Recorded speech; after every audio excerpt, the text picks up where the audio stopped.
What's up, Bench Miner, and welcome to episode number 47 of the Bench Miner Hockey Podcast. This episode is brought to you by SK Cards. SK Cards is an independent trading card manufacturer right here in the USA. Releasing this month is their second edition of the Fed trading cards with over 30 players, refs, and even a GM included in the upcoming set. You can pre-order 3 different options, including $5 retail packs, hobby boxes with a guaranteed autographed card, and the complete base set. Visit SK Cards on social media and contact them today to place your order before they sell out. And don't forget to use our code BenchMiner at checkout to support our show. So, with that being said, I want to introduce our first guest, AJ Galante. Thanks for coming on, boss. Of course, man. Thanks for having me. Of course. I shouldn't say first guest. Technically, you're guest number 47, but First time together. We'll say That's first right. time together. Yes. Yeah, we haven't met before. This is our first time really interacting, but you are one of the more intriguing people I've wanted to get to know for a long time now. Oh, thank you, man. I really appreciate it. And like I told you the other day, I see you doing so many good things, and it's great for our league, and I love what you do, man. Well, I sincerely appreciate that. It means a lot coming from you. I watch Talking Trash all the time too, so I really enjoy all the conversations that you and Ames have. Yes, sir. Well, speaking of, we got a lot to talk about tonight. We got some time, but let's start with SK Cards. So I just read the intro here. Love partnering with those guys. They're awesome. Turns out you're on an SK trading card. Yeah, man. Shout out to my buddy Simon, SK Cards. I remember when I think the first edition came out last year or last season. I remember seeing them, and I thought, man, that's awesome, And then we ended up connecting. Oh, I want to say May-ish, maybe. And he had asked if I wanted to be involved with the second edition. I said, yeah, absolutely. I'm a huge card collector myself, so it's always cool to have a card, right? So it was. And Simon's such a good kid. You talk about good for the league. I absolutely love what he does, and young kid hustling hard, and it's. And let me tell you, I signed a bunch of the cards, and I did some funny, like just random. Every card is almost a one of one. Anything I kind of signed, and I gotta say, I'm not just saying it. The quality of the cards are really nice. I'm a big card collector, and I didn't know what to expect, but when he sent me, my cards to inscribe, I mean, I loved him. I thought he did a great job. So I can't wait to get a box myself. I told him I got to place an order. So I'm going to use that bench miner code, and we'll be good to go, man. I love that. So what was it like when he kind of, reached out to you and asked you, to be on a trading card?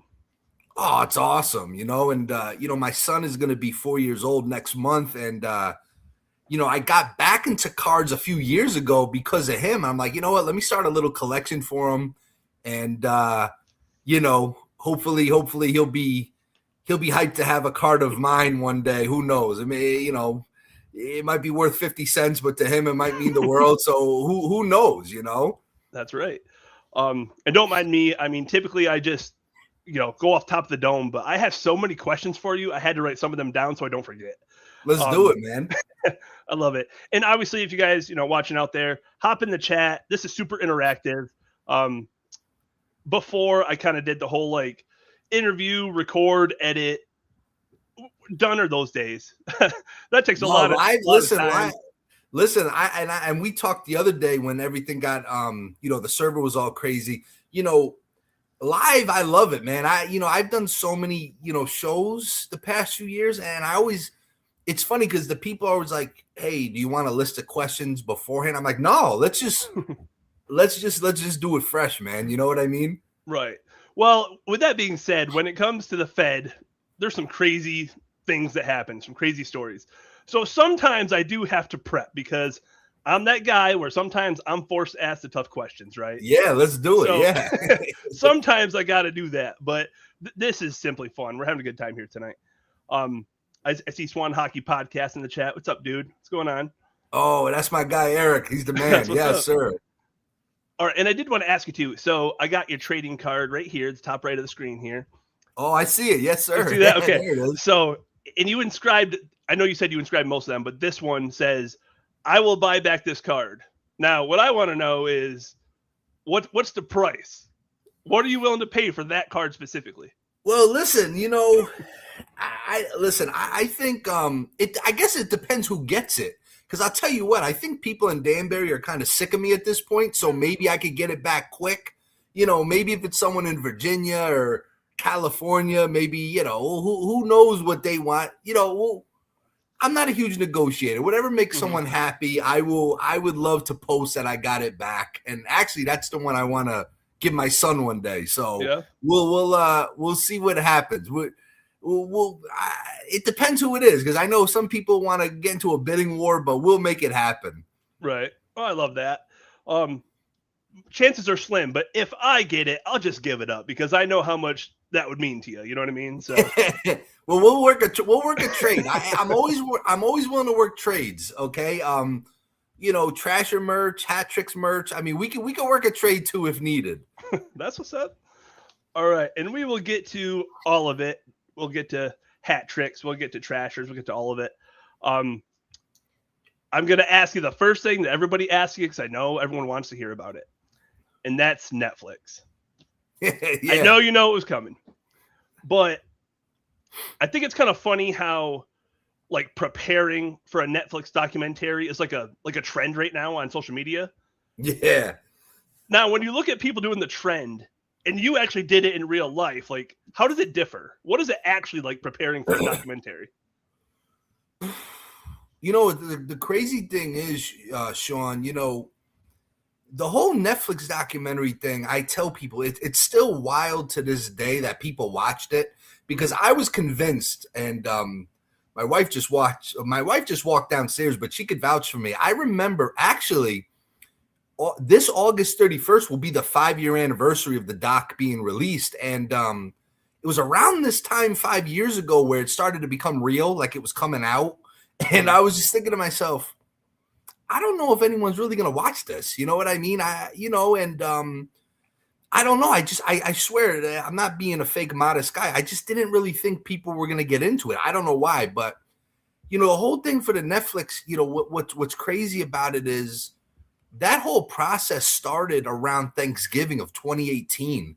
And I remember it was actually the day after Thanksgiving in 2018 where the producers actually, I don't know where they got my number, by the way, but they found my number and they started calling and leaving voicemails, and I was kind of ignoring it. I'm like, these guys, this is a joke. Like someone's playing games, and they just kept pestering me. And finally I was like, all right, whatever. So I called them back and I heard the guy's name. I'm Googling him as I speak, and I'm seeing he's legit. And I'm like, and I remember like not even going to my dad about it. I'm like, we're not doing this. You know what I mean? Like, forget it. And then finally he kept calling me, and it's actually a good lesson on sales. I mean, I'm not the greatest sales guy, but I'll tell you what, if you pester someone enough, they'll likely just end up just doing it. You know what I mean? So, all right, they want to get rid of you. What's going to take to get rid of you? Take up a checkbook right now. Keep pushing, and finally I talked to my dad. I'm like, Dad, do me a favor. Do you want to talk to this guy? He won't leave me alone. He wants to do something on the Trashers. And, we had kind of put that chapter of our lives behind us. Mm-hmm. And I don't know. He won my dad over because next thing I know, my dad's like, hey, these guys are coming out from L.A. They're meeting us here in Danbury in like 2 days. I'm like, and we met, and I got to tell, we just hit it off. And they just, next thing you know it, the summer of 2019, they came. They were in Danbury for a few weeks. And that's all she wrote. And the crazy thing was, it was supposed to come out in the summer of 2020. And then COVID pushed it a year. Okay. And then there was some talks that it may not happen at all. And it ended up happening. And it was, the whole thing is just crazy. But it's funny because, getting back to your question about the trend, I see it on social media, Instagram and stuff. It's funny because, like, just like the way people walk into the chair and they like sit down, that's kind of like how it was. They film my parts predominantly at my boxing gym, and it's funny. It's the same thing. They're like, walk to your chair. Like, I don't know if I don't think they use any of that, but that's like their go. I don't know. I don't know if that's a Netflix thing, but they love that walk to the chair, sit down thing. So. It's pretty funny. So that's pretty spot on then. Okay. So, I mean, you already kind of answered my next question about, your initial reaction when they first contacted you. Um, but like overall, I know COVID kind of messed with some things. Overall, how long did it take to like actually produce it? It's so funny. A lot of people are still finding the doc like now for the first time. Like I get messages all week, like, or once a week at least, like, hey, I just saw this doc. And the crazy thing is the editing took well over a year for them. I mean, the documentary was about 70 minutes long, give or take. And I forget how many hours of footage they told me, because they interviewed myself, my father, multiple members of the team, even guys on the team that frankly didn't make the cut or make the documentary. So, I mean, they had hundreds of hours of content. So, I mean, the editing, the process is insane. Thankfully, I didn't have to do any of it. But yeah, man, they're pros. I mean, that's where it all comes alive. That editing part. No, that's awesome. It's just wild to me. Also, like, did they give you like a hard copy of this? Because I know eventually all things that come on Netflix, they eventually phase out and it'll leave. Did they give you like a hard copy at all, or? Well, so that's the other funny part is when I was telling you about 5 years ago to the day. The crazy thing is we never saw a preview of it. So like when it came out on Netflix is when we saw it for the first time. Oh, really? Which I started freaking out about because I started thinking like, damn, are we about to get sandbagged here or something? You know what I mean? And, it was scary, man, because a lot of the B-roll, a lot of that footage was my camera, my video camera, and even my personal, my home videos and stuff like that. So, I was a little like, oh, my God, did they go into like our, all-nighters with the guys playing video games and what we were recording and trying to be crazy? And so I was worried about it, but yeah, it was. We did get. I believe we do have a USB of it. I believe we have a USB copy. Thank God, because like you said, eventually it's going to phase out. Right. I mean, here we are, 5 years, still going strong, right? But yeah. I'll have to. I mean, I've already seen it like 3 times, but I don't think that's enough. I got to rewatch it again. I watch it once a year. Every August 31st, I'll watch it. Just to kind of bring back some memories, man. It's crazy. And if I'm not mistaken, I want to say August 31st is the day that the Fed Card Second Edition are released, right? I don't know that. I think it might be the 31st. I'll double check with Simon, but I want to say he said the 31st. Oh, that's sick then. Yeah. Big day, cool. Man. Yeah, you would think that like Netflix would put on, I don't want to say like a watch party per se, but like kind of like a watch party at Danbury Arena. That would have been pretty cool. We did that. We did that in day. We hosted one at the arena when it came out. Like a day or two after it came out, and nice. It was kind of impromptu. Kind of, we got one of those inflatable big projectors on the ice, and it was pretty cool. It was the whole thing, man, is honestly just so surreal, and still to this day, just thinking about it, it's so crazy to me. Wicked. I mean, I don't know anybody that's ever been on Netflix, so I mean, that's awesome. Yeah, man. Thank you. So overall, I don't want to keep like harping on it, but overall, how was the experience? Like, is it something you would ever do again, or was it like too invasive for your taste? Like, kind of how was it? Honestly, honest to God, man, I mean, anyone who knows me knows I'm pretty much an open book. I'm very private when it comes to like my kids, my family. Like but other than that, man, I mean, I don't really care what people know or don't know about me. Like I'm an open book. I'm just a regular guy. I'm like,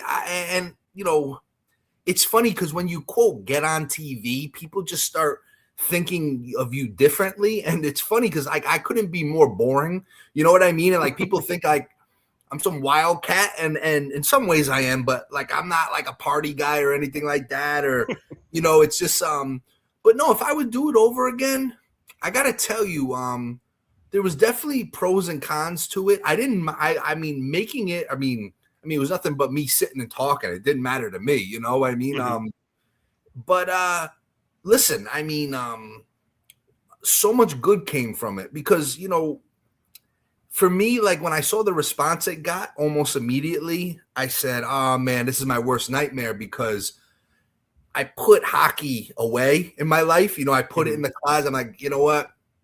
I'm moving on, and it's one of those things where I knew I was going to get me back. I knew, like, then all of a sudden I started sponsoring some young youth teams, little trashers. And but I just wanted to take that momentum of the documentary and just kind of evolve the brand a little bit, and just push it. And it just doesn't want to die, Sean. To be honest with you, it's like the Olympics. Every 4 or 5 years, it's like something else comes from this story. It just doesn't want to go to bed. So instead of fighting it, I'm like, you know what? Let's take some of this positivity and do something with it. You know what I mean? And we actually, sneak peek. I'm going to announce it on the 31st. But I started a nonprofit. It's basically the Trashers Legacy Foundation. And what I'm going to do with that is, try to help kids that can't afford to play hockey, let them play hockey. I got a big street hockey initiative. We were known for the tough guys and the enforcers. I got some initiatives to kind of how we could, support some of these old retired tough guys. You know what I mean? That kind of get thrown to the back burner after their career's over. You know what I mean? So I'm just trying to do everything I can, with the momentum of the brand to do good things for the youth and, just for anybody really. Right. No, that's awesome, man. Like, you should be really proud of yourself. Listen, I just, I've been very, very fortunate in so many aspects of my life. And I'm a big guy in paying it back. And in any way, my father and mother, both of them, growing up, I mean, the stuff they would do for people, it was never advertised. Some of the stuff my dad did was always advertised. He never wanted it that way, but so many things he and even my mom would do for people. That's, me and my sister saw that my whole life, and that's what it's all about. Just giving back wherever you can, whether it's time, couple bucks, whatever. 100%. We got a few more viewers now. So like I said before, if you guys have any questions or want to jump in the chat, feel free. This is super interactive. We're just having a good time.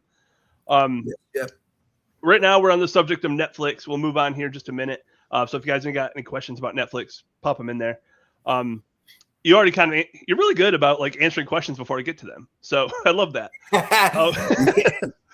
But how about this one? So Netflix has a global reach. How does it feel to know that people around the world, not just Danbury or not just the Northeast, people around the world probably have heard your story? I've had people reach out as far as, I've had people in some of the most random countries, and now, of course, I'm drawing a blank, but, even now, like I said, like people are finding it now, 5 years later, but, at its height when the documentary first came out, Canada, forget it. Canada, the United States, everywhere in the U.S., Greenland, Russia, Ireland. It's so humbling, and I don't know what to say. Sometimes it's the humbling is really the only word I could use to describe it, because I know that for 70 minutes somebody took time out of their life to watch our story. And it's crazy. I get people say, "Oh, this was so inspirational." And then it's like I don't see it as inspirational. I don't, maybe because it's just what I experienced. But listen, if it helps somebody somehow, that means the world to me. It really does. Young kids that weren't even alive at the time, reaching out and like, "Oh, this is sick," and this and that, and it's just so cool, man. It's just I don't know. It's just really, really, really cool to see. Absolutely. It's one of the coolest. I'm biased, right? Because I love minor hockey, but it's one of the coolest minor hockey stories. Like, it's definitely, as I get older, my birthday's tomorrow. I'm turning 40. woo! And I feel like I'm 80. And it's like, I look back now as I get older, a little wiser, I think, a little more mature, I think. And it's like, I can't believe we were doing the things we were doing back in the day. And my dad's nuts to put me in that position, but I love him to death. And still to this day, as a tag team, we run a ruckus sometimes. So it's funny to look back. Right. Here's a funny story for you for being old guys now. I just turned 35 not too long ago. But You're a spring chicken, man. I don't know. I don't feel like that, man. I don't. Our second daughter was born 3 weeks ago today, actually. And last week she had her 2-week checkup. So they say, get her on the table, get her undressed. We'll check her weight, check her everything. So we get her undressed. She's laying on the table. She's got her pacifier in her mouth, and she does one of these numbers where gets her hand up underneath and just launches it. Flings it, yeah. Flings it. So I'm reacting quickly because I don't want it to hit the floor. It like goes up in the air and it bounces at the edge of the table. And I like reach really quick to grab it, and I pulled something in my back. And I was like, you got to be kidding me. There you go. That's how it happens. Right. So 35, I'm already starting to feel it. We got to watch how we walk now. You know what I mean? Yeah. If you got to watch those little curbs and cracks in the street. 100%. Because then the next day I was at work and my back was already hurting. Well, then I sneezed. I heard it even worse. It was nuts. Don't feel bad, man. I sneezed a few weeks ago, and I swear I thought I broke my rib or something. I was just like, what the hell's going on here? I don't know, man. It's getting scary. I don't usually worry about ages and stuff, but 40s, that's a big number. So we'll see how things shake out. It is. You'll have to let me know how the first few weeks go for you. Yeah, you got a couple years. I'll let you know what to expect. Oh, man. Well, 35 is not so hot already, so I'm not looking forward to 40. So. All right, we got a question here. Who owns the Trashers name? Well, thankfully, still us. You know what I mean? So I would assume so. But so a year before the documentary, I remember sitting with my dad, and we were kind of told, well, hey, this thing might get pushed a few months. It ended up being a year. And I remember saying to my dad, I'm like, how do trademarks work? I'm assuming it expired. You know what I mean? And we just thankfully just got back and re-trademarked it. And actually learned a lot. I met a young guy that younger than me that's like a trademark lawyer, and he taught me all the different versions. And thankfully we still own the name. Okay. Yeah, I'll have to pick your brain off camera because I got a few questions about trademark. It's very. It's not supposed to be so complicated, but it always ends up being. It's definitely, you know what? It's one of those things. It's like insurance. Nobody wants to pay for insurance, but you know what? If you're passionate about something you have, it's definitely worth, even if you think it's small, like who's going to steal? I always say it's better safe than sorry sometimes. 100%. So we're moving off Netflix a little bit. Again, if anyone has any questions, pop them in the chat. We'll talk about Danbury Trashers a little bit since we're getting into the core of this. So just like a little bit of a backstory, in 2004, your dad met with the manager of Danbury, or I'm sorry, not manager, mayor. See what I'm thinking about? The mayor of Danbury to revitalize downtown Danbury. And your dad actually suggested hockey. Why was it hockey that he decided on? Well, the crazy thing is in the UHL, there was a team in New Haven at the time, the New Haven Knights. And New Haven's about 45 minutes south of us.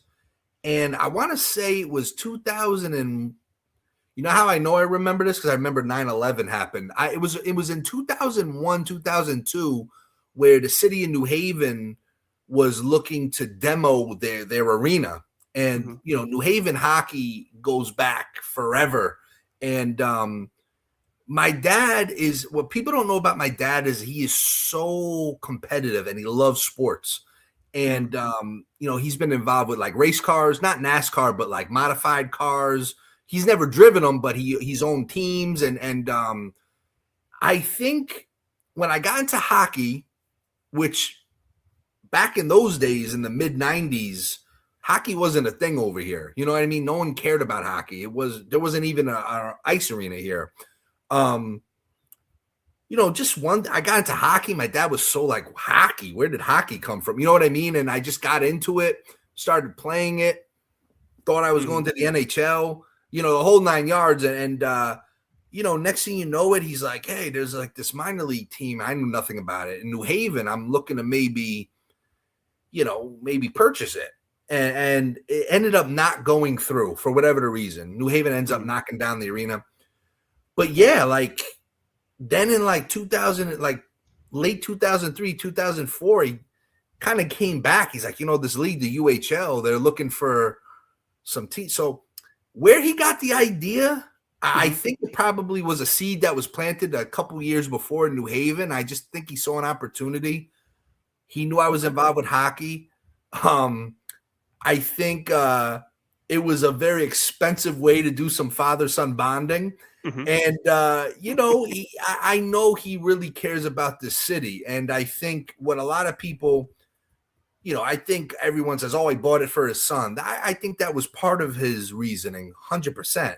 But I really think he really wanted to do something special for the city and kind of quench his thirst for competition because he loves it. You know what I mean? He loves being an architect. My dad is a real legit visionary. Like he could sit back and he can see it. And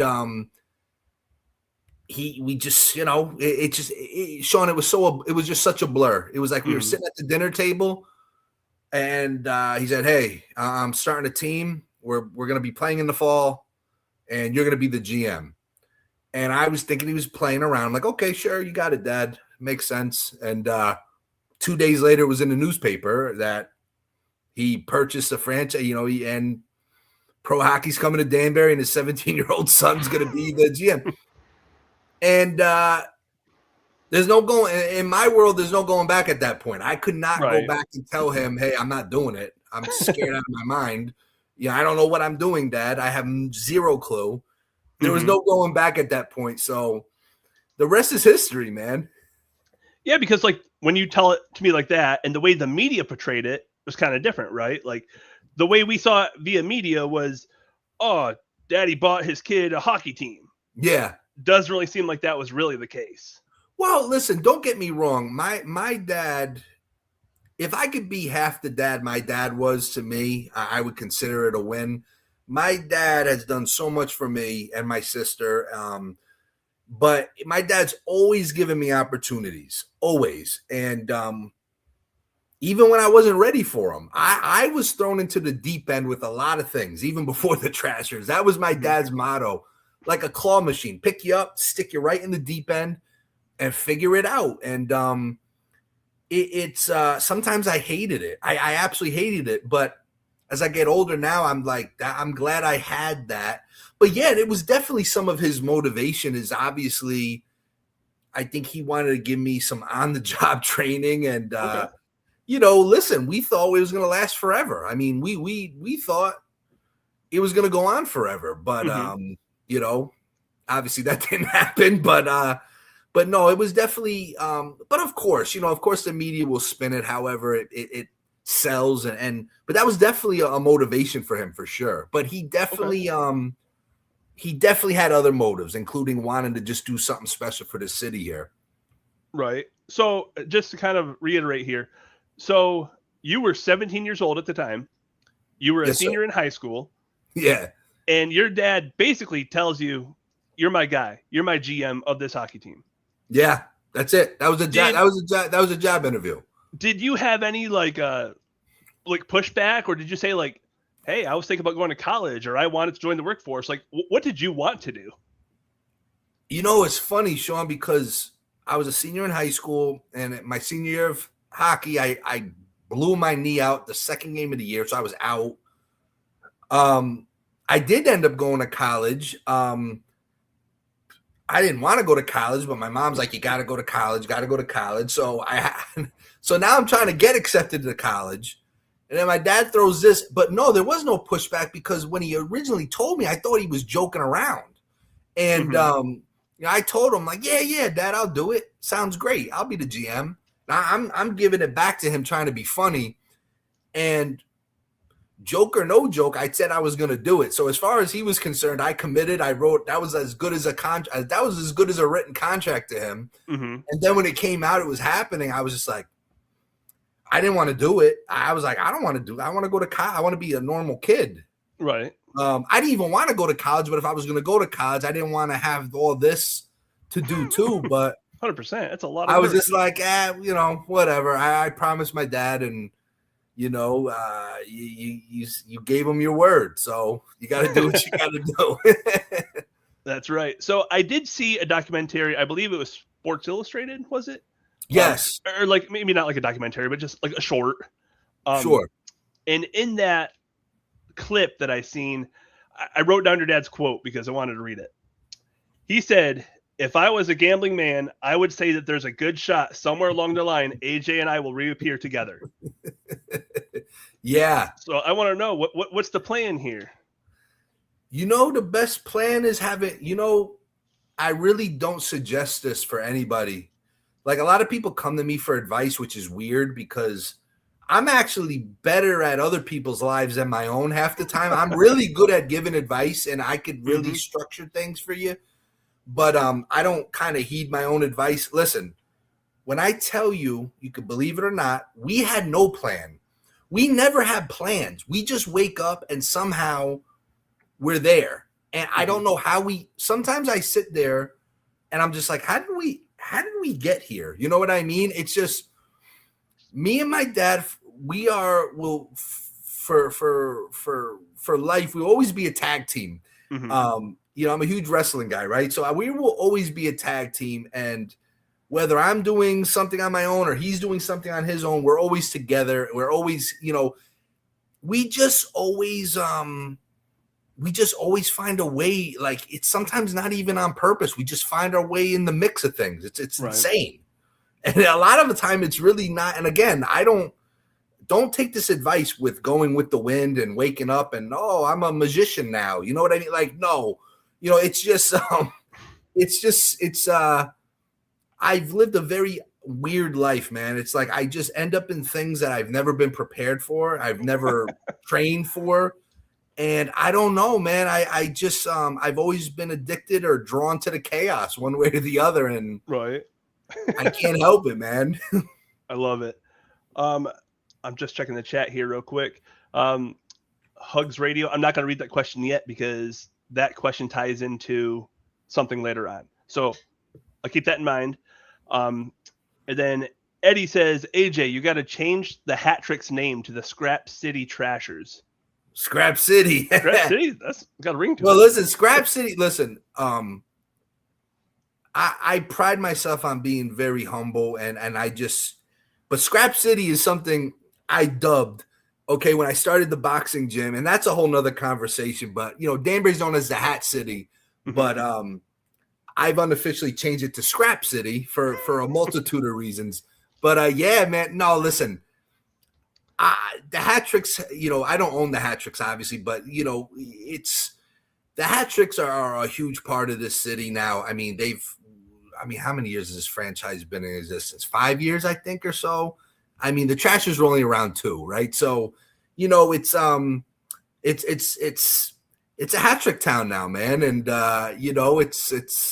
it's awesome, man. I'm loving it. True.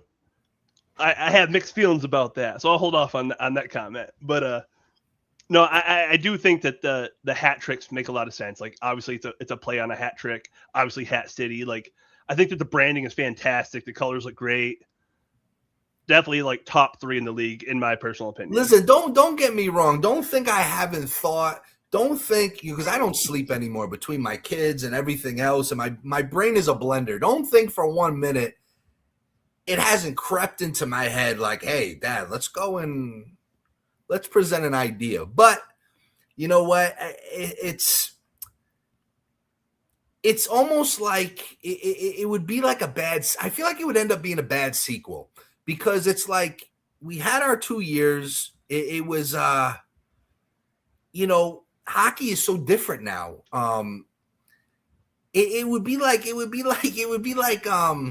I don't know, man. It'd be hard to duplicate the past. And, what I'm trying to do with the brand now, especially with my nonprofit in the future, more or less is, just try to do different stuff with it. You know what I mean? Not I'm trying to make the Trashers an adjective, like an actual word. What is a Trasher? And but it's don't think that the thoughts crept into my head at times, but who knows? Crazier things have happened. Right. I was actually thinking. So there's so many like different leagues now popping up too. Like even Senior A has gotten to the point where it's basically single A. Like it's very competitive. The APHL, it's really starting to take off, and a bunch more teams have really gotten involved. Listen, let me tell you something. I'll say this from a business standpoint, and I said this to somebody. I feel like I told Daniel Amesbury this about 6 months ago. I said, let me tell you something. Senior hockey is very interesting to me. And, hockey's changed. The guys who play hockey have changed. It's a different breed now. Not saying it's better or worse. I'm just saying it's different. I think if people want a Trasher-esque style team, not just fights or hitting, but just the branding and everything else, I think senior hockey almost gives you a better chance of doing it than professional hockey nowadays. You know what I mean? But I see a lot, the APHL, like you said, there's a lot of interesting senior stuff going on. I've definitely taken notice of that too. Mm-hmm. No, I mean, I'm not putting ideas in your head, but maybe I am. But could eventually we see the Trashers return in a league similar to the APHL? Maybe. Hey, listen, like I said, one day we'll wake up and somehow it'll be happening. Who knows? That's just like, you just never know, man. I love it. All right, so I got to ask you this too. Originally, you did not like the name Trashers. So if you could have chosen your team name, what would you have pitched to your dad? Oh, I'm so happy you said this, because as much as I always love to take credit if I can for an idea, the Trashers was definitely not my idea. And it did. When I tell you, Sean, there was no alternative. Mm-hmm. It was, my dad said, we're going to name them the Trashers. That's it. There was no discussion. There was no like list, nothing. It was, we're going to be the Trashers. This is it. So what the hell's a Trasher? Well, I'm in the trash. We're in the trash business. The Trashers. We're going to trash them, that type of thing.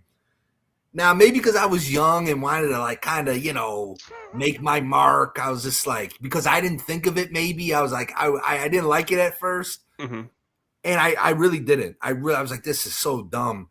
To be honest with you, because I knew my dad already had it in his, there was no point in coming up like with an argument or any sort of alternative. Mm-hmm. I never have ever thought of, at the time then or now, I never thought of what it would be.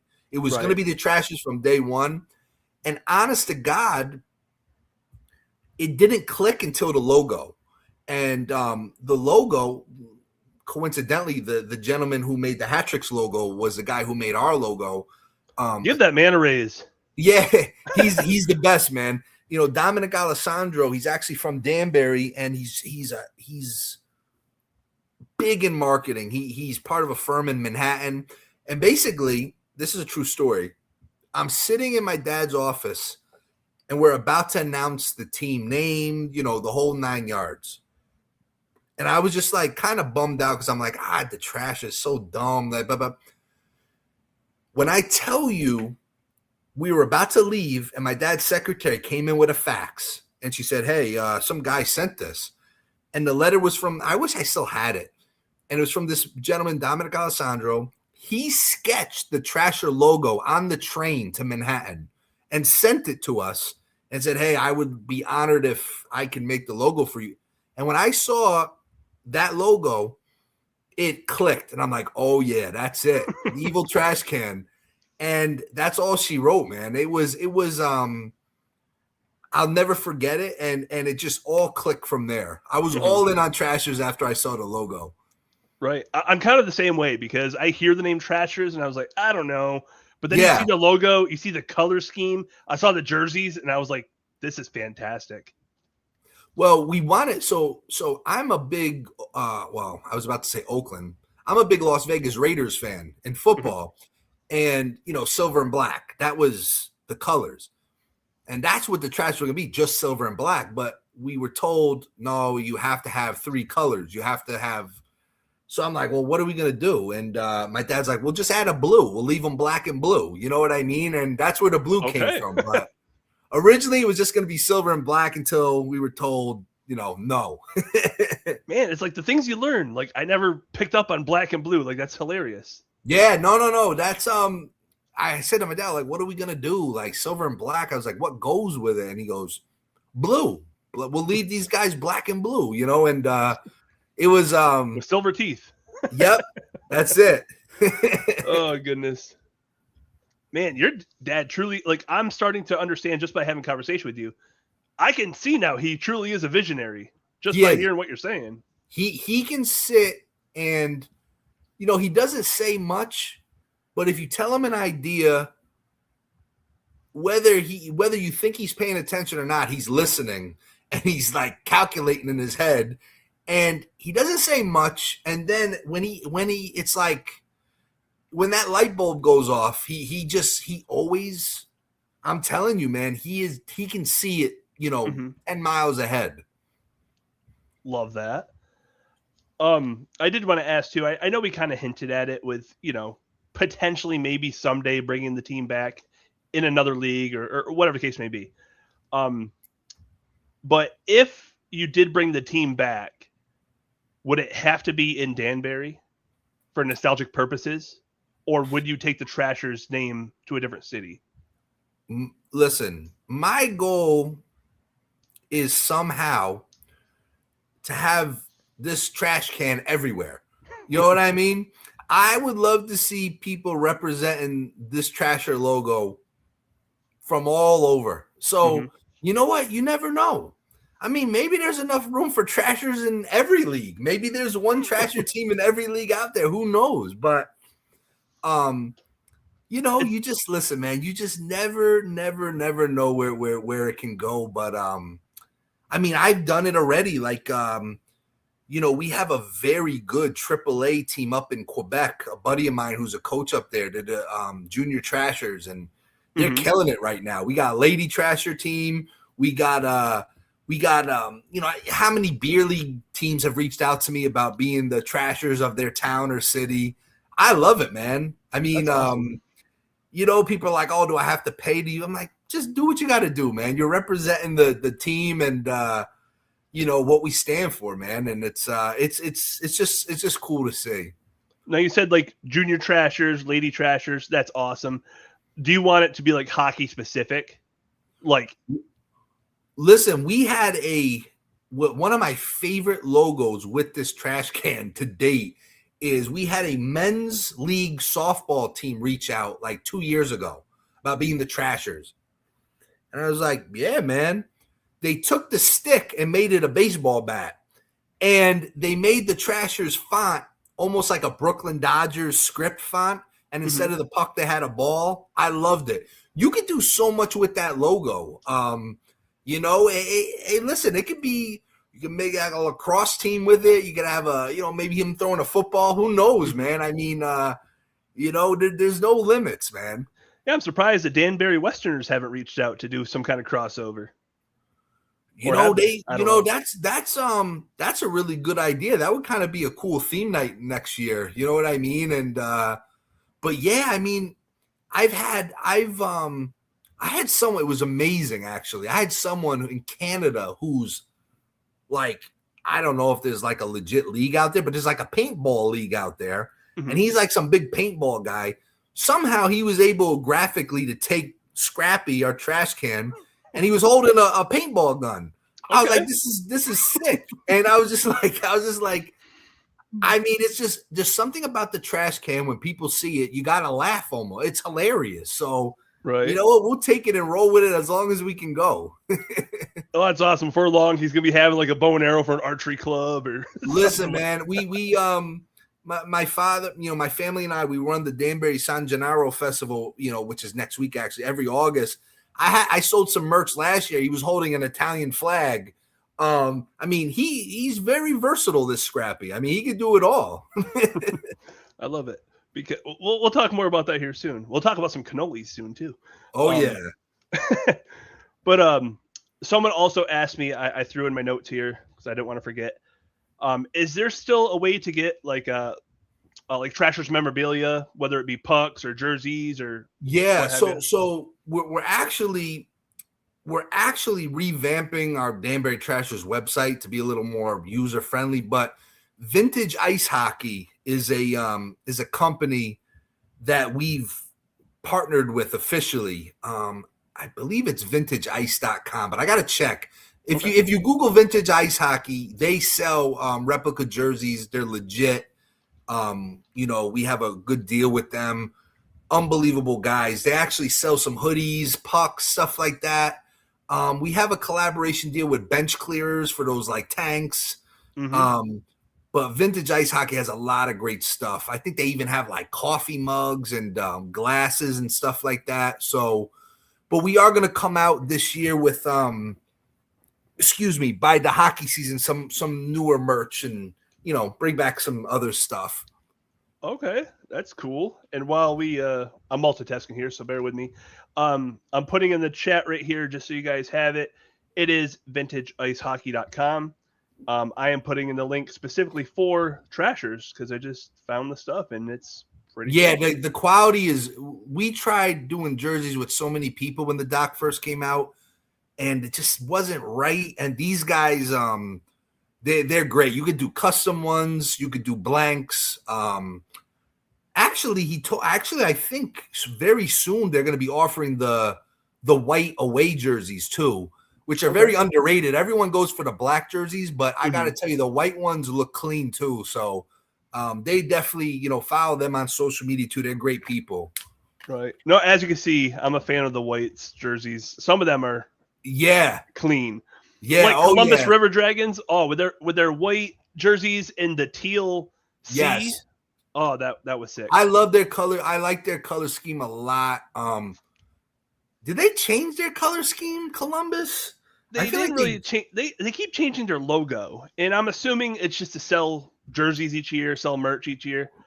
They still had the teal and the burgundy. They just keep changing their primary logo. Yeah, the teal is clean, especially on white jersey or black. That's a really nice. The Minnesota team, the Northern Lights, I like that. I like their that's flashy. I like that. You know what I mean? All right, I'm gonna make some people mad real quick, but and the Monroe moccasins because now they have the same colors. Yeah, what the hell is that? I think I saw that last week. I thought it was a joke. I wish I had an answer for you. Hey, listen. Monroe probably saw that Minnesota was selling merch because people love that color scheme. They're like, hey, let's give it a try. I don't know the real reason. That's pretty fair. Hey, listen, Jay Crute is a friend of mine, so I won't say much. Shout out to Monroe, but that was odd. I was like, and then there was a trend. I think everyone's like making their colors like Minnesota, and that's was that you? Yeah, it was you. That's hilarious. I had to give him a hard time. It's all in good fun. I love Monroe.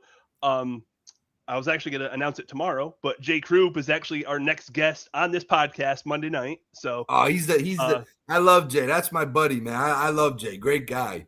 Yep. He's been on the show twice before. We have a great time.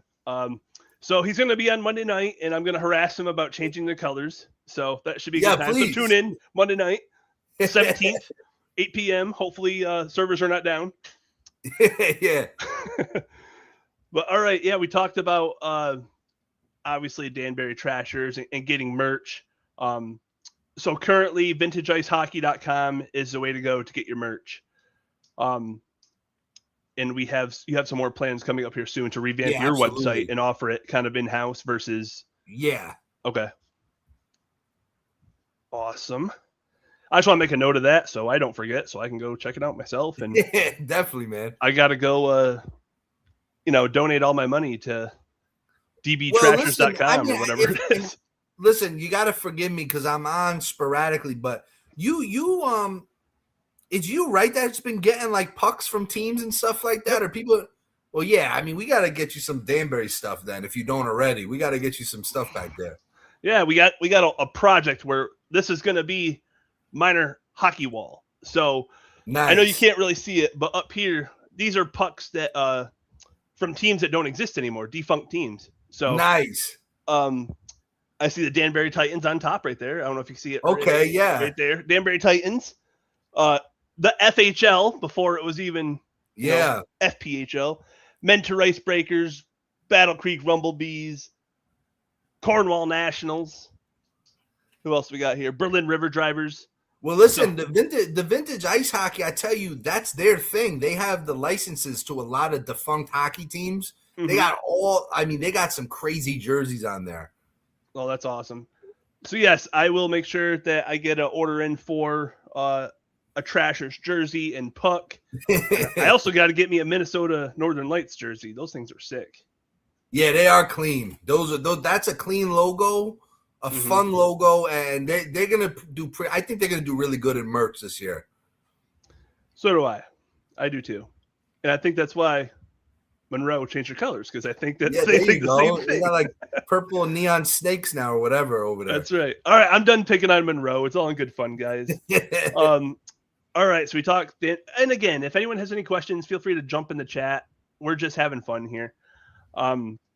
Let's talk about Danbury hat tricks a little bit here, why don't we, huh? I mean, since we're on the subject of Danbury. So tomorrow you turn 40. Yes. And tomorrow is training camp, right? Yeah, free agent camp tomorrow and Saturday. Yes. All right. And is this going to be like open to the public? Yeah. Fans can come. It's from 12 to 3 both days. I know tomorrow's more drillish, I guess, but Saturday I know we're gonna have game, like kind of like a full game almost. Mm-hmm. Yeah, it's always exciting. It's always kind of like the first like unofficial official day back. You know what I mean? And right. It'll be good to, seeing the ice occupied and it's always an exciting time. I mean, listen, we found our starting goaltender, Kyle Pettin, from free agent camp last year. Mm-hmm. So for us, I mean, I can't even tell you the amounts of film I've watched this offseason. I mean, I'm talking like from the most obscure leagues you could imagine. I mean, I try to, we as a hockey ops try to leave no stone unturned. And there's always some diamonds in the rough there, man. You got to find the hungry guy. So, I mean, there's very well someone coming the next 48 hours that, may be at our main training camp, and who knows from there. Mm-hmm. So, and I know a lot of teams are different, and I like to give every team the benefit of the doubt. But realistically, sometimes you have coaches or GMs that already have their team pre-picked out. Sure. So some teams kind of use training camp as, I want to say, like, excuse. It's for a lot of guys, the way it's run is like a money grab almost. I mean, right. Even juniors, you see that all the time too. But no, I mean, listen, Kyle Pettin, who will be our start, knock on wood, nothing happens. Our starting goalie this year, he came into free agent camp, and we were just like looking at each other like, what the hell? Where'd this kid come from? Right. And that's what I wanted to mention. Because, Danbury puts on a free agent camp. Yeah, obviously, man. You kept some guys from it. So listen. And listen, what I tell guys too is, even if it's not an immediate thing, to see someone, stats only show you so much and talking, but when you see them, like, there could be someone like, look, injuries are going to happen, call-ups are going to happen. And you know what? Oh, remember that kid in August? Let's give him a call. Even if it's for, short term, it's always good to see what's out there, because you have to have plans A to Z when you're a GM, and you got to have reserves. You got to know, you got to be able to pick up that phone quick and have some options, because things are going to happen. 100%. And like you said, with injuries and call-ups, the Fed, at least, there's so many moving parts all the time. Yeah. You won't have the same team every weekend, probably.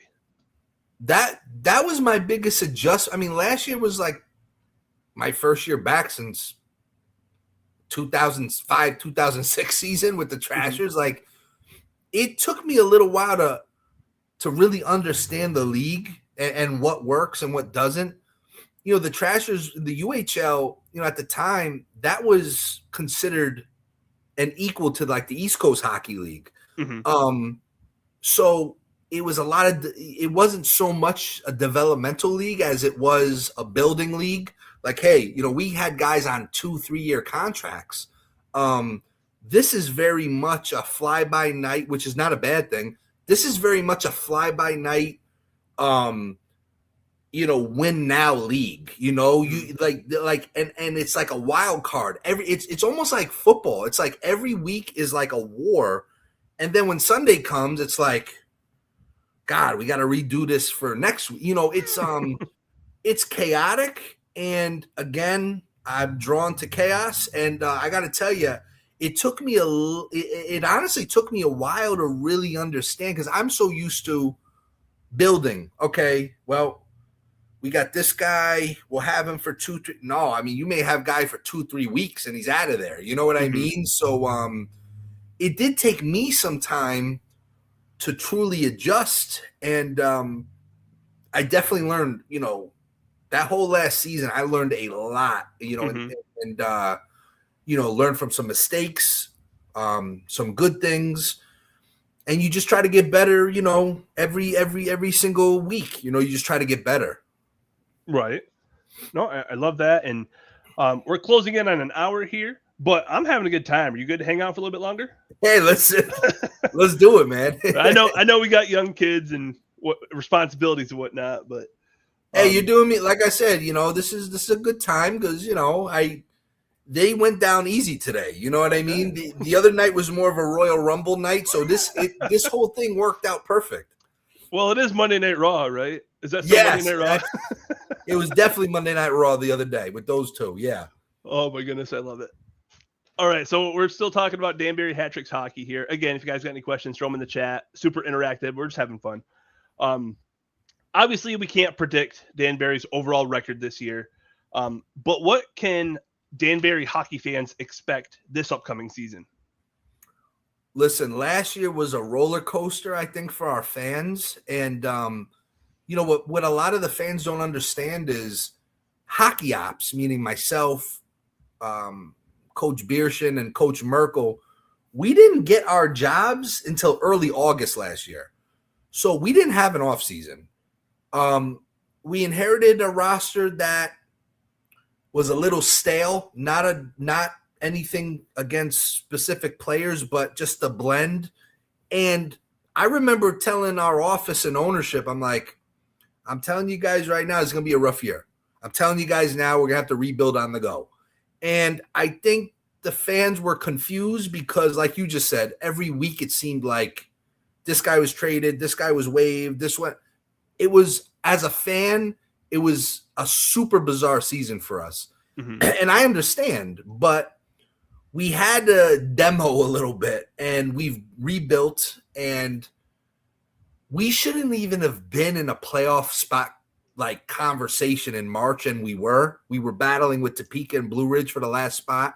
We came up short, but we created such a nice base going into this year, and adding some new pieces.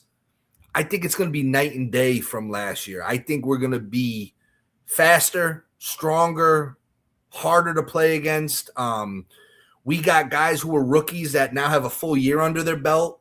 Usually, if you watch stats, a guy's second season is usually statistically some of their best.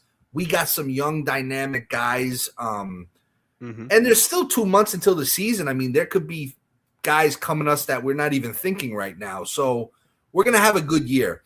But it's like keeping up with the Joneses, man. I mean, I feel like I don't think there's a gimme in this league, man. If you look at our division, if you look at all the teams in our conference, there's no easy out. You know what I'm saying? Like there's really not. I mean, every game is so crucial, and we got to get off to a hot start this year, and I think we will. But every team has gotten better. I mean, you look at the league, it is not an easy league. It is not. There are no gimmies in this league. Right. And I mean, especially now with the division realignments, no matter what, Binghamton's going to be a tough customer, right? I mean, they're champs. Three-time champs. Twin City, they're always right there in the playoffs. Blue Ridge, they've been flirting right there in the playoffs. Let me tell you, Blue Ridge is the team other than the Danbury Hat-Tricks. I think Blue Ridge is a team to watch. they've been slowly building, and they got a dynamic team, man. That is a tough team to play against. Their coach Zemi, I like him a lot. I think he's a very good recruiter, very structured. And like you said, Binghamton, they're the champs. I mean, to be the man, you got to beat the man. And no one's been able to do it for a long time. But, and then you look at Watertown, they're always there. They're always like, they're just there, man. They always play us tough.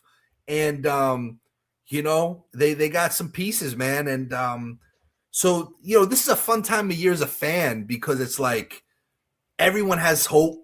Everyone on paper, everyone's kind of jazzed up. As a GM, it's very stressful because It's like, because as good as you think you are on paper, it's just paper. Okay.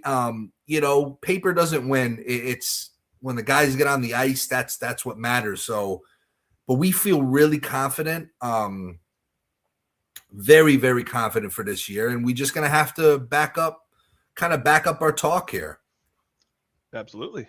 Love that. And like I said, tough division. You got to get off to a fast start.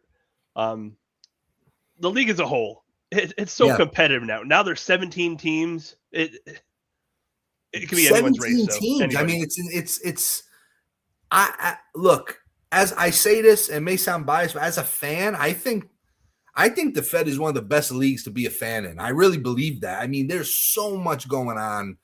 And the league is lucky to have guys like you that keep the fans informed and give everyone kind of a platform. But the league is super competitive. There's no gimmies. Every team is a threat. 100%. So with Danbury specifically, or I should say like historically, Danbury's been known to be one of the most physical teams in the league. Can we expect that same intensity this upcoming season?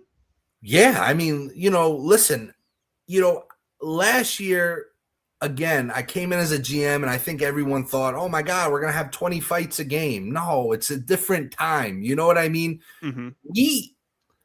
Look, you got to be hard to play against. You got to be hard 200 feet. I mean, I get more excited over a big hit over a fight nowadays. Mm-hmm. I don't think we were as physical early in the season as we should have been, but a lot of that is because our guys were so young. And, when guys come out of junior and college, kids aren't taught nowadays to be that physical. So it took a lot of massaging with them. Like, hey, guys, you got to throw your body out. You know what I mean? The second half of the year, we got a lot more physical. Guys started getting confident. The young kids. Absolutely, though. I mean, we got, we got Schmitty in town, Justin Schmidt. You know what I mean? Who's obviously a dog. We got a guy like Chris Hunt that doesn't jump out at you penalty minute wise, but will fight anyone. We got Kyle Heisner right now, who's one of the tougher middleweights in our league. We may got one or two guys down the line, still working some things, but yeah, we got to just be tough, tough to play against. And I do believe at times last year we weren't. So that is definitely something we're going to drive home a lot more, this year and kind of get back to our roots. Right. Okay. Love that. And I was just going through your roster here as you were speaking, just kind of to see what we're looking like. Obviously, this is not the final roster. There's a lot of new fans, hockey fans to the FPHL because there's 5 new teams just this year. So when we talk a little bit more about like rosters and a little bit more in depth, for these newer hockey fans, they may not know what we're talking about. So as I look at this roster, this is not the finalized roster. These are just players that you have the rights to currently. Sure. Yes, sir. Yeah. Okay. Just making sure I and verify. I know, but you're 100% right. And that's, for fans, it's like this time of year, you'll see your team post, hey, we signed, Joe Blow. Again, that's usually a rights thing. And, for like you said, for the most part, we kind of know there are guys you kind of know are plugged in for opening night. But, myself and the coaching staff, we're very adamant, and the guys know we don't play favorites. You got to earn it each and every week. And, we're gonna have some tough calls to make as we get closer because obviously we can't carry as many people as we have signed.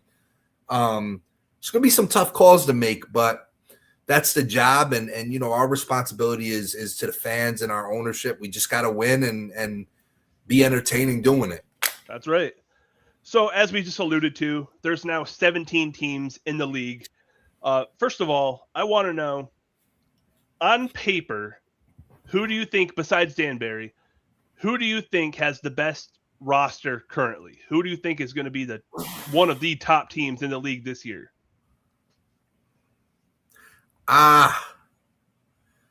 Listen, at the end of the day, even though they've lost some mainstays, Binghamton, they're a machine.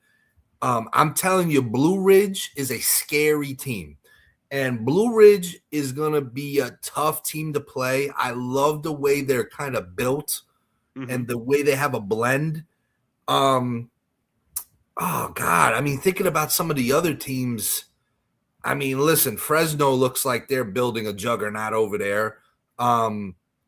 It's funny. Columbus always kind of, for some reason to me, always kind of is in the background, but they're like an elite team. I don't know what it is, but I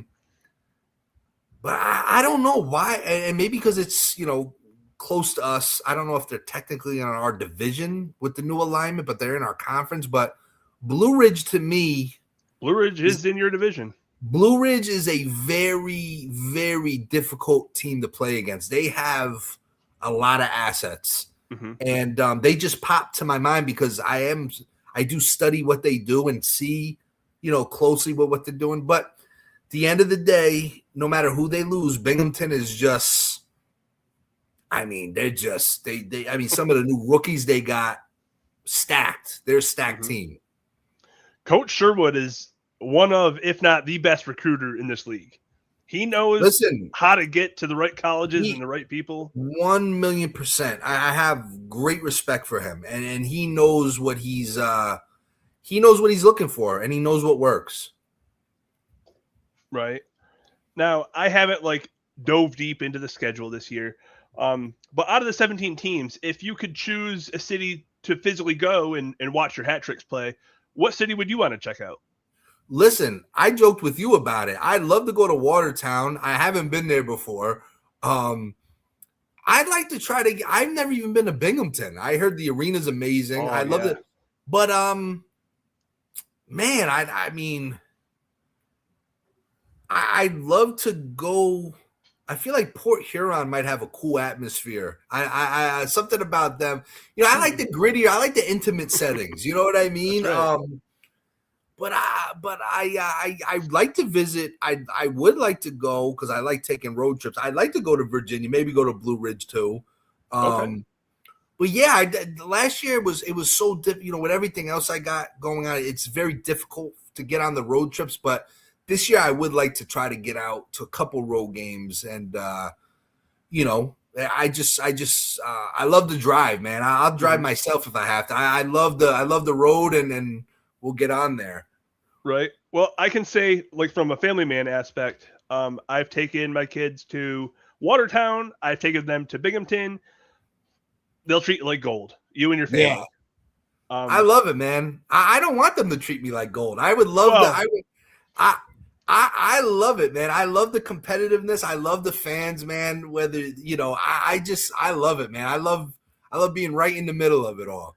Right. No, no disrespect to Section 102, but I'm just saying, I love Section 102, but I wouldn't take my kids to Section 102. No. You won't find a 102 in Binghamton. You won't find a 102 in Watertown. Is what I meant.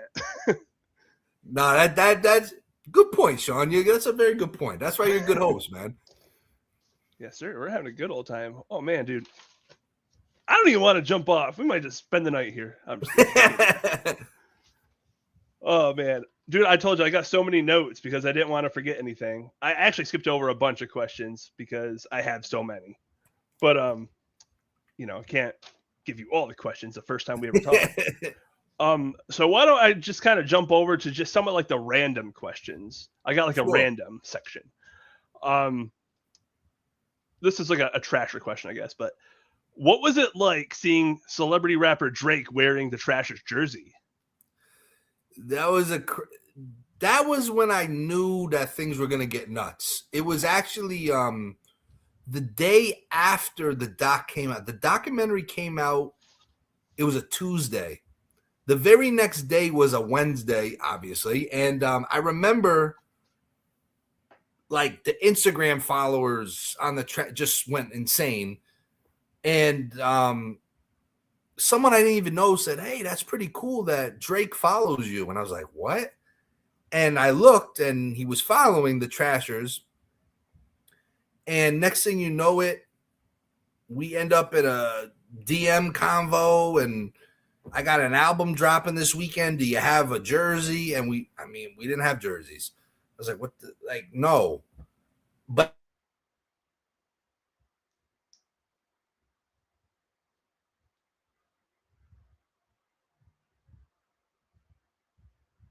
with my hockey, and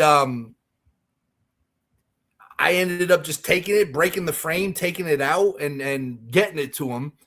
And when he posted it on Instagram, that's when I knew things were gonna go crazy, and it did. And my biggest regret to this day was not having merch ready when the doc came out, because I didn't think anyone was gonna watch it. So had I known people were gonna like it and that Drake was gonna post it a few days later, I mean, I would have had 1,000 jerseys ready. You know what I mean? But could have made a killing in sales that week. Oh man, it would have been real good. I to this day I think about it and I'm like, oh man, I blew that one. But no, I was, again, it's like just surreal. You know what I mean? Just surreal, like you know, boxer Tyson Fury has a Trasher jersey. You know, a couple rappers, you know, it's just bizarre. It's just bizarre. Someone sent me a picture like a year ago. I don't know who he was, but someone on the Pittsburgh Steelers was wearing a Trasher jersey. I don't even know where they're getting them. You know what I mean? But Verbero. Yes, Verbero maybe. But yeah, it was just it's just so humbling, and it's really cool. Oh, that's awesome. I see the logo. Like, I'm biased, right? Like, I love the logo, and then I see like celebrities now getting on board and wearing it, and it's just like you said, you want your logo to be everywhere. Yeah, that's a hell of a start. Get it on Drake. It's just, you know what? It's honest to God, man. It's just funny to me. It's just like that trash can logo. Like, people, there's just something about it that, you know, there's people that like didn't even watch the doc that see the jersey and they're like, oh, that's pretty cool. I don't know. There's just something in the air with that trash can. Yeah, same thing. At the end of the day, it's a trash can, but it's a fucking badass trash can. It's definitely cool, man. That's for sure. So, speaking of the trash can and Scrappy and everything we got going on, what are the odds that, so you're with the Hat Tricks now? Is there any chance that you could have like a rebrand night for one night only? Go back to the Trashers as the Hat Tricks? Well, we've done so. I know towards the end of the year, there's always an alumni night, and usually the team kind of goes with, you know, there were other teams before the Hat Tricks and after the Trashers that, you know, no matter what league they were in, there was different, you know, Danbury Titans. So there are times where on alumni night, they kind of pick a theme with who they're going with. They've done a Trasher one a few years ago, which is cool. You know, they wore like black and they incorporated some orange and stuff like that. For me, I always said, I really feel like there's a way to mash up the logos where there's like a rabbit coming out of the trash can or something. You know what I mean? Or I mean, I could see the hat upside down trash. Yeah. You know what I mean? So like, you know, there's definitely, you know, I know the Null team, you know, the NA team here likes to do a Trasher night, and they're able to sell the jerseys, which people love. I tell you what, I always tell people, our alternate jerseys, those blue jerseys we had, are no one's done it yet. And I'm telling people, I'm like, look, I know everyone likes the black jerseys. They're slick, they're sleek. I said the blue ones they on the ice, I'm telling you, those blue jerseys we had, we only wore them on Sunday home games, but they were sick, man. Those blue jerseys don't get a lot of love, but I'm telling you, they're special, those ones. Yeah, I like the blue. I really do like the blues. Man, I don't know. When it comes to Trashers, man, I like all three of them. Like, and not many teams you can say that about. Like, usually you have one jersey you really like, but I can wear either three of those ones. It's just, it really is a good color scheme. And again, the color scheme was an accident, really. There was really no, other than silver and black, there was no thought. It was just like, blue, leave the guys black and blue. There wasn't really like, we didn't do some like market research. Like we just said, all right, blue, you know what I mean? And that's how it happened. So I just came up with something that I'll share with you. So the Danbury Trashers, you have the blue eyes in the trash can. Yeah. What if you change those blue eyes to orange because your Danbury rabbit has orange eyes? Yeah. And then you put buck teeth coming out too. So it's like a rabbit coming out of the trash can, but it's still scrappy. Listen, maybe there's a contest out there. Maybe if like someone come up with a mashup, and maybe that'll be that could be a cool theme night next year. You know what I mean? I mean, there's so many things you could do with both logos, and listen, technically the trash can was named Scrappy. We don't know if Scrappy was a can or there was something in the can for all we know. You know what I mean? So who knows? It's just one big mystique. It really is, because like if you actually like zoom in and dissect this logo, the eyes aren't on the trash can. The eyes are in the trash can. And the arms are coming out from under the lid. So it makes it seem like there's someone in the trash can. I mean, who knows? We don't know if the garbage can just could have been his armor for all we know. So who knows? Right. I mean, I mean, to be able to stand inside a trash can and hold a hockey stick outside of it, that takes some effort. So whoever was in there was our mascot. The guy who played our mascot definitely that was fun for him for sure. No, that's awesome. I love that. All right, moving along here. I know we've been on here for quite a while. I just wanted to keep going here. We're almost done, I promise. Between being the youngest GM in hockey and featured on Netflix and part of, Ice Wars, what do you want to be remembered as most when this is all said and done?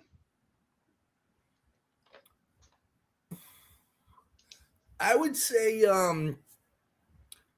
say what's coming next, which is our nonprofit. I would like the Trashers, the documentary, Ice, all the stuff that it's like one big ecosystem. Everything kind of came from each other in one way or the other. I hope as years go on, when we start this foundation and the things we do with the youth and stuff like that, that's what I want to be remembered for. You know what I mean? I want to be remembered for taking a story of the Trashers that has very many layers, good, bad, ugly. I want to be able to take that and blast off to something where it's a lot of positive. You know what I mean? And I'm so big with the kids. Like I love helping the youth. I have a boxing gym here in Danbury, 11 years old now. It's always about the kids, man, and for me, I love helping kids. I just really, I love guiding people. Right. And I guide people not because I think I know more than them, because I don't. It's because I've made so many mistakes and I've done a lot in a short period of time.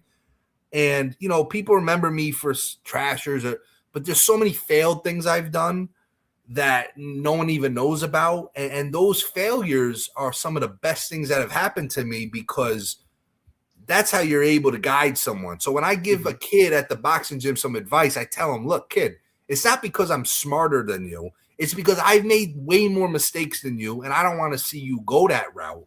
Right. And so hopefully what I could be known for is what's to come, and kind of take this brand and do some different stuff with it.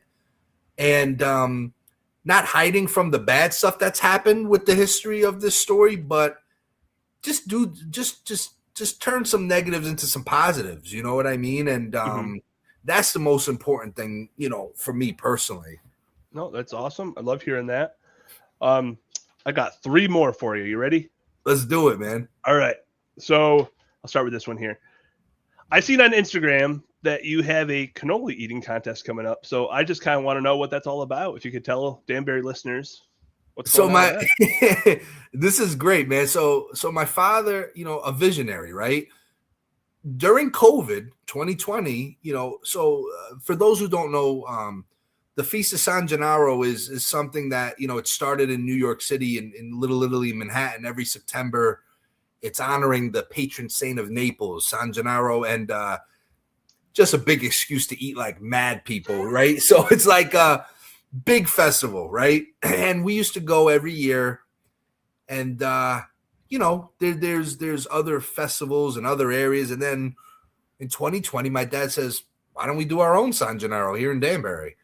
And I'm just like, I don't know. I've never run a festival, right? So had to push it off one year because of COVID, but this will be our 5th year. And basically right outside the Danbury Ice Arena on Ive Street, we have a huge 5-day festival, food from all local different, even into New York, it's awesome. So a few years ago, I said, let's do a cannoli eating contest.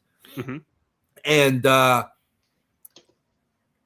we Verano Bakery, which is the best bakery in town, they supply the cannolis, and, we've had, up to 10 people. And what we do is 3 minutes, whoever eats 25 cannolis first, or whoever eats the most after 3 minutes is the winner, and you get a championship belt. It's the ultimate. And we had a 3-time winner. We had a bingo. We had a Binghamton guy, not. I'm going to say you got like a Joey Chestnut of cannolis there? Yeah, we got like a Branch Sherwood of cannolis out here. He won 3 years in a row.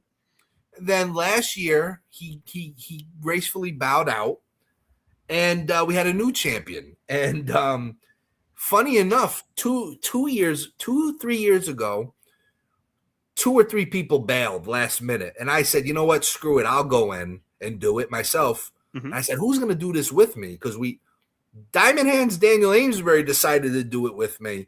And we both ate an obscene amount of cannolis. He ate more than me. And since then, he has not touched a cannoli ever since that day. And I didn't eat one for a full year after that. It was the most – it was bad, man. But Ames, we just talked about it. Diamond Hands told me the other day, he's like, I can't look at cannolis. I get sick. I don't want to see it. And he was more mad that he lost by just a few that year, but he was almost a champ. Yeah. Well, to go through all that for a heartbreak is tough. Yeah, man. It was like, he fell so short. He just short of that crown. See, now you're speaking my love language. These are events I need to be a part of. Hey, listen, I'm telling you, it's worth the drive, man. I mean, it's a lot of fun, and it's become, it's slowly becoming a bigger thing. And this year we got free T-shirts for the contestants. They're all happy, and it's gonna be fun, man. It's always something people just look forward to. It'll be Saturday, August 22nd, 2 p.m. Place to be. I was gonna say August is just your month, isn't it? It's a busy month, man. That's for sure. It's a busy one. Guess so. We got birthday, we got cannolis, we got training camp, we got Netflix anniversary. Yeah, it's not happening in August for you. There's a lot going on. That's for sure. Your trading cards are coming out. Yeah, it's insane. Golly, you got everything going on in August. All right, 2 more for you here. I know I keep saying that.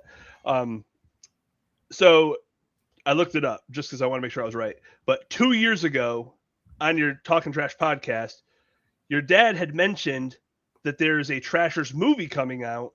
Or I'm sorry, a Trashers movie that was being scripted.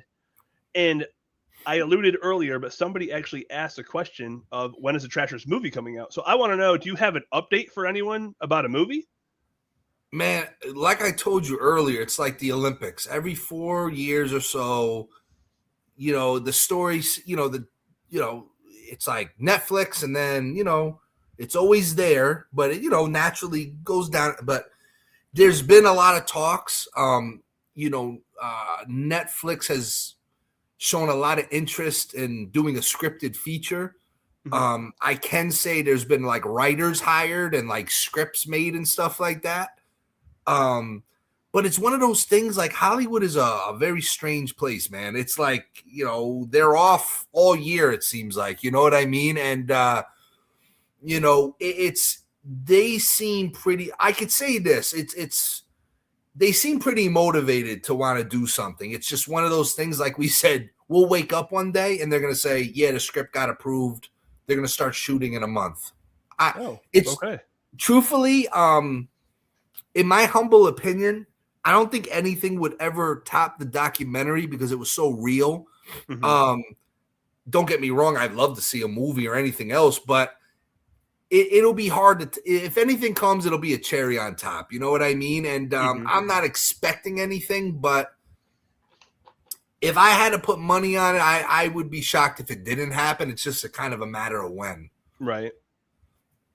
Makes sense. Well, it just seemed kind of, you know, the team only lasted 2 years. Years later, a documentary comes out, and now it's been 5 years since the documentary came out. So even if a movie was, you know, started filming this week, the movie won't come out for at least another 2 years. Yeah. I mean, it's like I said, man, it's so bizarre. And I just, in my heart, you know, I just don't think it's over. I just think something else is going to come of this. You know what I mean? And we'll see, man. We'll be ready for whatever. I'll have merch ready this time, though. I was going to say, if something comes up and those screenwriters give you a call and be like, hey, we're going to be up there, you better be on the phone with whoever We'll be ready this time, man. I'll never let that happen again. I still kick myself. That's funny. But no, I will make sure I put the link here, at least for now, for Vintage Ice Hockey. Once you get the your website up and running, let me know, and I'll gladly share that on Benchminer. My final question here for you. I know you're a Raiders fan. You drafted Mendoza.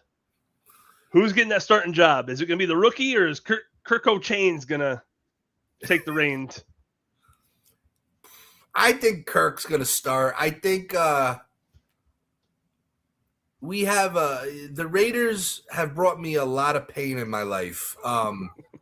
You know, a lot of pain, you know, and I just think we finally have a little momentum in terms of looking at it from a GM scope. It actually looks like we have a plan, but knowing the Raiders, so much can happen. But I think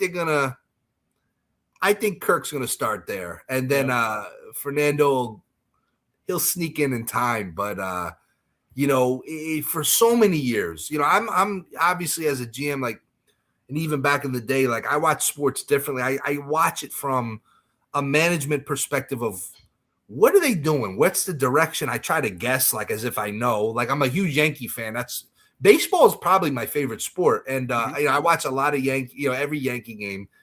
And, you know, the Raiders for the first time, they seem to have a direction. You can kind of see where they're going. Many years it was like, you don't know what the hell's going on. You know what I mean? Kind of like the Knicks. For a long time, we didn't know what was going on. A few years ago, you start seeing the plan, and I still can't believe they won the championship this year. I still don't believe it. But,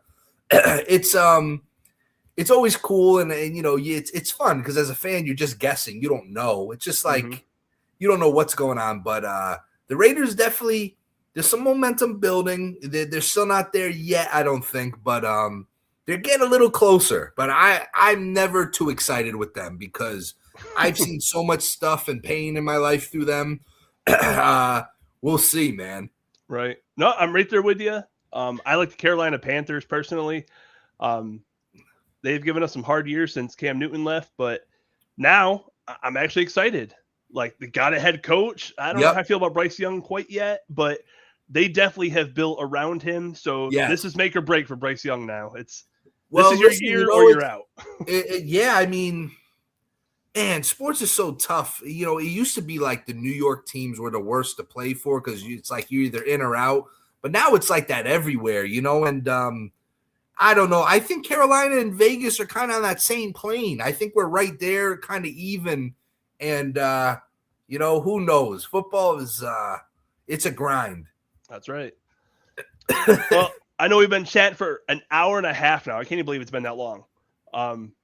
But I'll wrap it up here. Is there any final remarks you have? Anything you want to say to Danbury Hat Tricks fans or Bench Minor followers? The floor is yours.